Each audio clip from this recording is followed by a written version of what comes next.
guess what we're going to be talking about today? How to create a kick-ass workout program for yourself.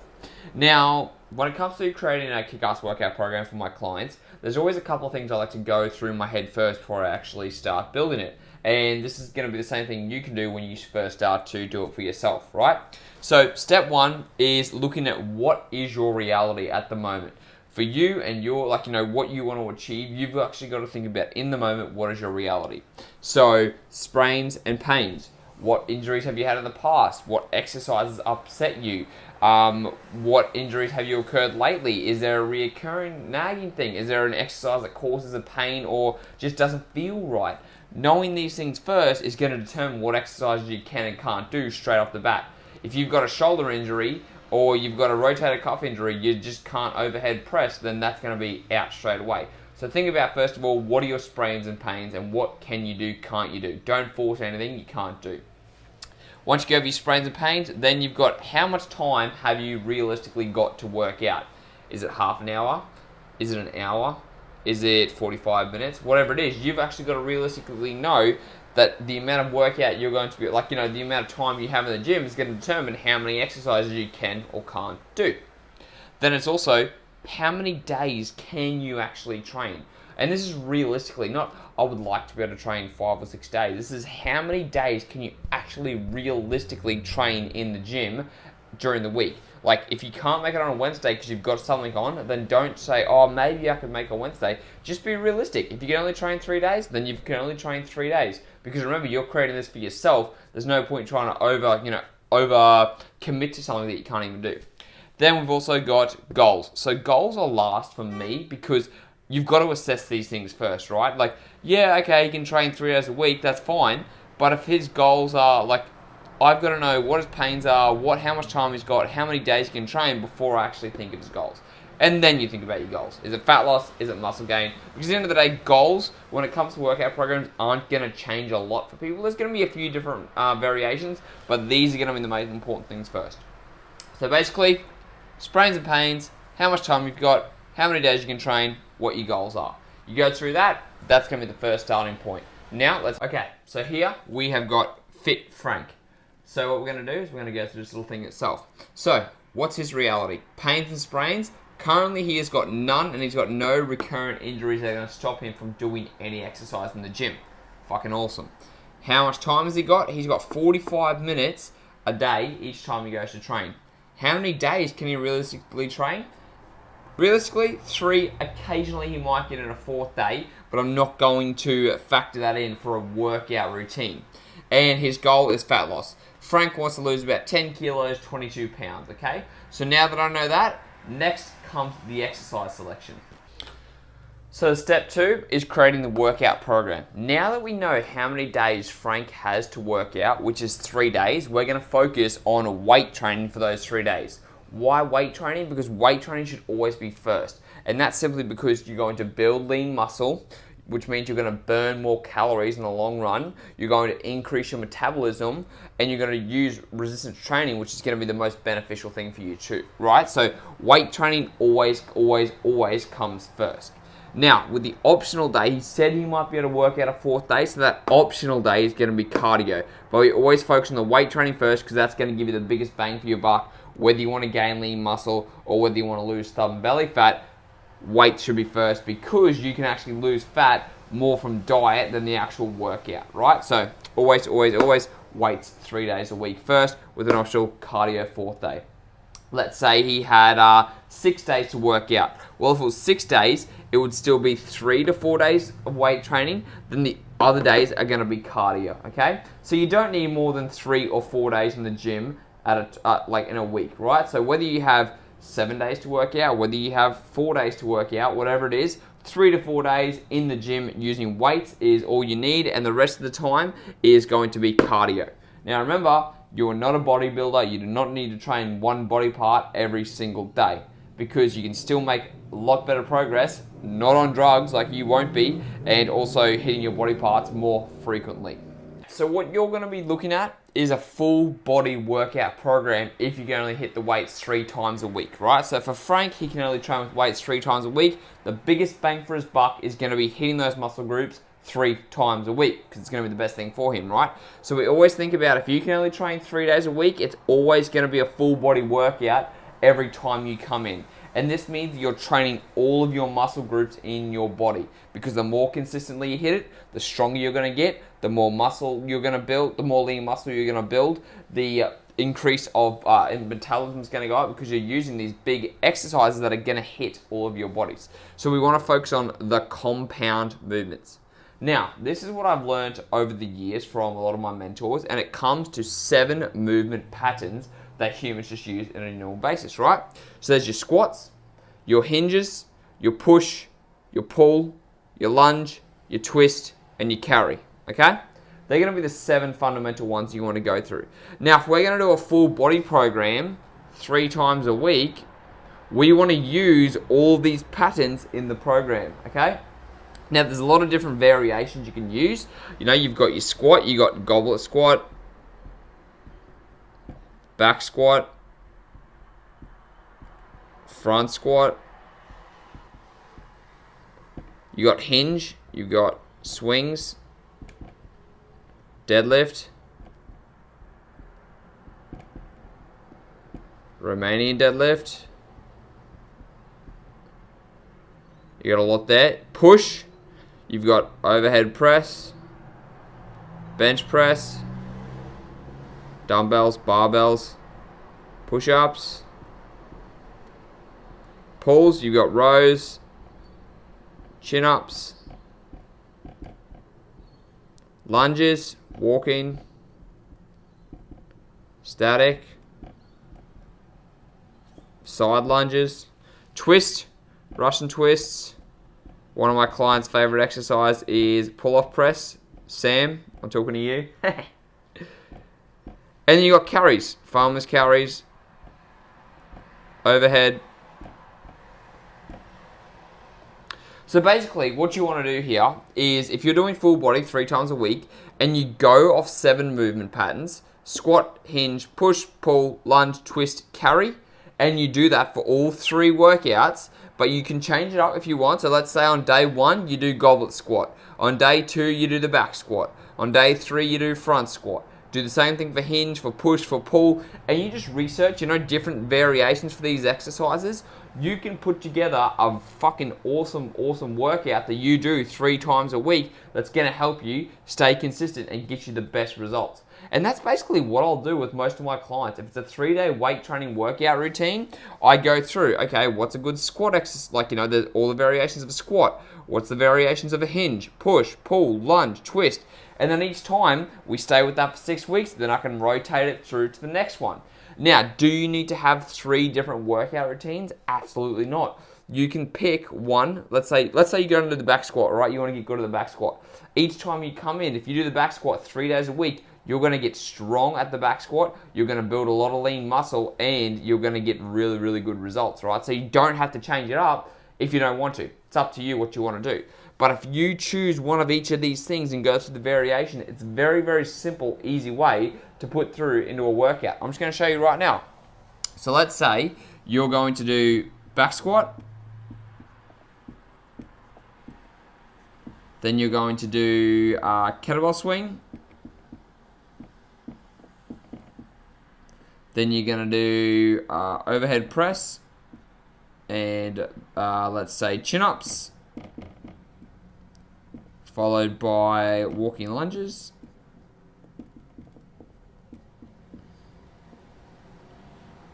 Twist, let's say Russian twists.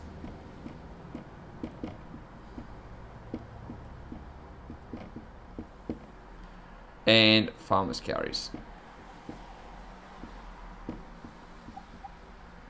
Cool, so we've designed that, right? Now, remember, what happened is that Fit Frank has only got 45 minutes to work out. So he's got a lot of different exercises to get through here. So, really simple rule. I like to just say, you know what, if he hasn't got a lot of time, we can superset things together so you go back and forth. So you work one muscle group, and then you let that muscle group rest and go and use another one. So we could say here, the back squat can be paired with the overhead press. The kettlebell swing can be paired with the chin-ups. The walking lunges with the Russian twists, or if you want to do a triple set, walking lunges, and the farmer's carries. It's up to you, whatever you want to do, right? So then that means what you can do here is you would do your back squat for, let's say, 10 reps, and then you would go and do your overhead press for 10 reps. Then you would repeat it again, back squat, overhead press, back squat, overhead press. And you just do it like that. Then you would move on to your next one. So it would be kettlebell swing for, let's say, 15 reps, and chin-ups for, Jesus, that's going to be brutal, 15 reps, right? And that way, when you're alternating, you're going to get more things done in a shorter amount of time. So if you only have 45 minutes, supersetting is going to be your best option. If you've got longer, you don't have to superset.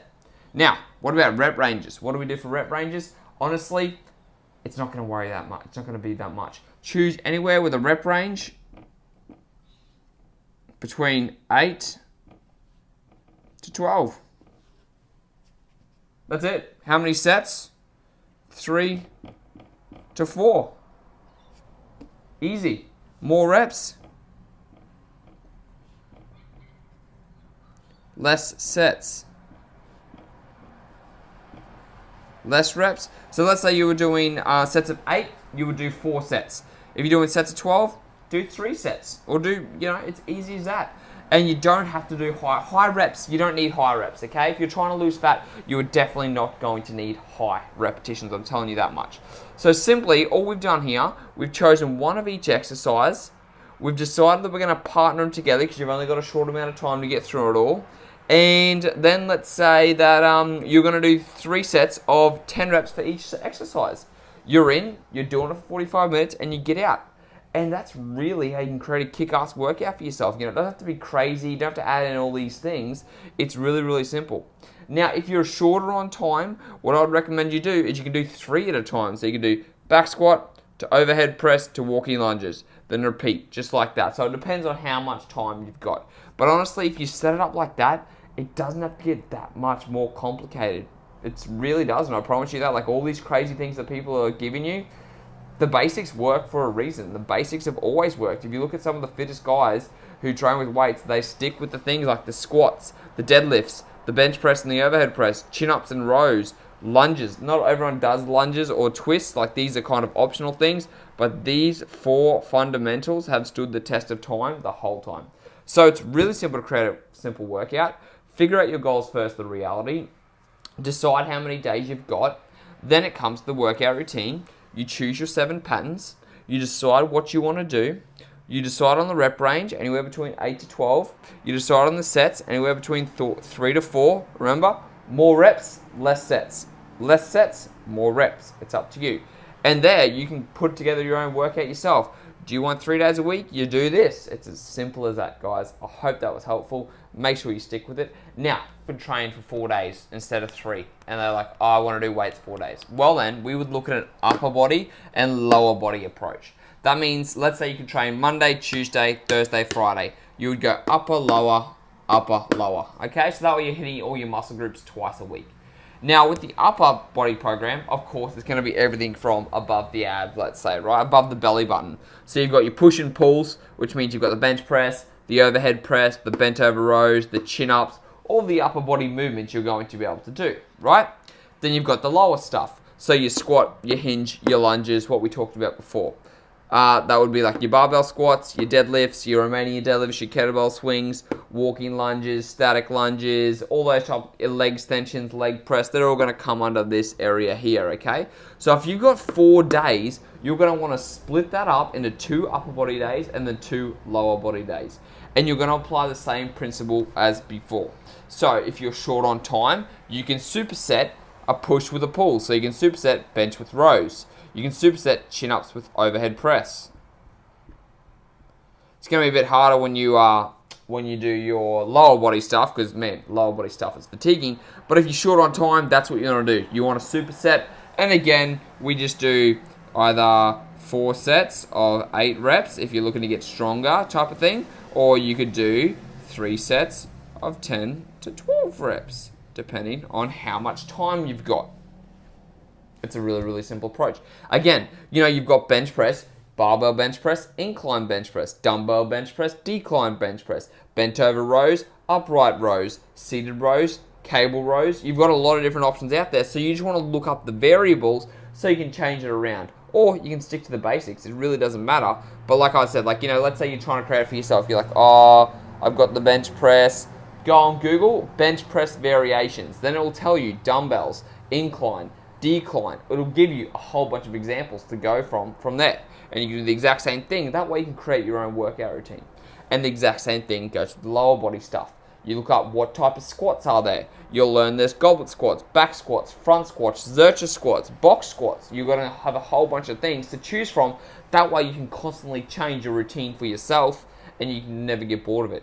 Now, when it comes to a routine, you still want to stick to it for about 4 to 6 weeks before jumping on something else, right? So once you put together something, stick to it for at least 4 weeks before you go on to the next thing. Cool?